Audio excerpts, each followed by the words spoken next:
Então, galera, vamos continuar a corrigir essa prova de 2014, né? Aí está a questão número 2, uma questãozinha que fala de história do Brasil, de colonização, de ocupação do território.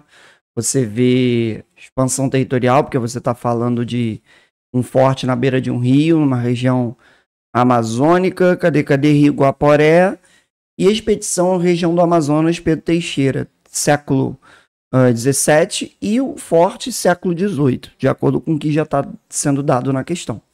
E aí você fala assim, você tem essa fotografia da fortaleza, uma fortaleza claramente ligada àqueles modelos das grandes navegações, você vê uma área de defesa muito grande, né, uma área mais elevada, então você ali você tem vantagem de disparo, você tem uma altura significativa para você ver aos arredores, então você tem um tipo de construção que foi realizado na história do Brasil, na colonização de Portugal feita aqui, e é construir fortes ao longo do litoral para proteger o território.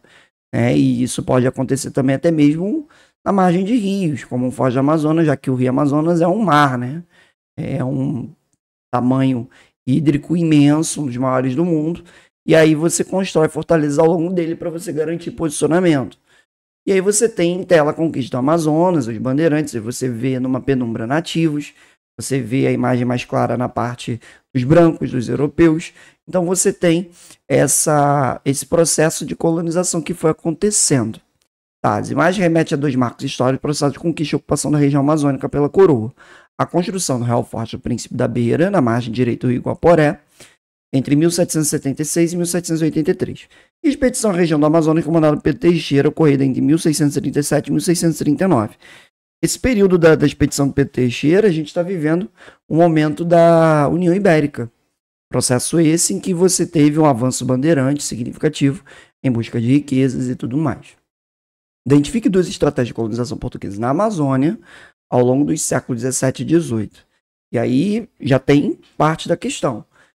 Você pode falar das expedições ao longo do território amazônico, a construção de fortalezas, as missões jesuíticas realizadas por jesuítas portugueses na beira dos rios, a busca por droga de sertão, a fundação de locais de defesa, né, os aldeamentos que foram sendo realizados de nativos. Então você tem ali o jesuíta e o aldeamento que se vincula à coroa portuguesa a partir do Pombal, quando vai fazer o Diretório dos Índios e tudo mais. E aí ele depois fala, em seguida aponte duas características físicas ou demográficas dessa região e tem interferido nas estratégias de colonização. Gente, quando você fala demograficamente, você tem uma predominância de população nativa hoje, né? Uma população nativa muito grande, então você precisa chegar para catequizar, para aderir, para ter a aderência desse nativo ao projeto.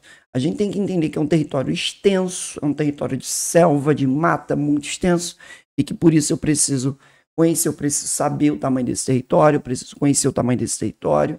Então, quando você fala dessa atuação, você tem uma atuação gigante, né, dos portugueses, dos jesuítas, para poder ocupar essa região.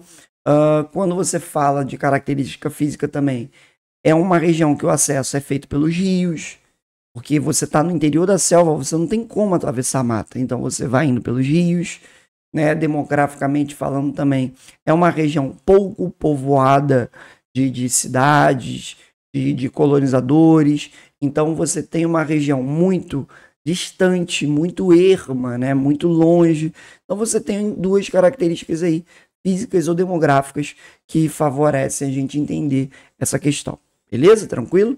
Então, vamos para a próxima.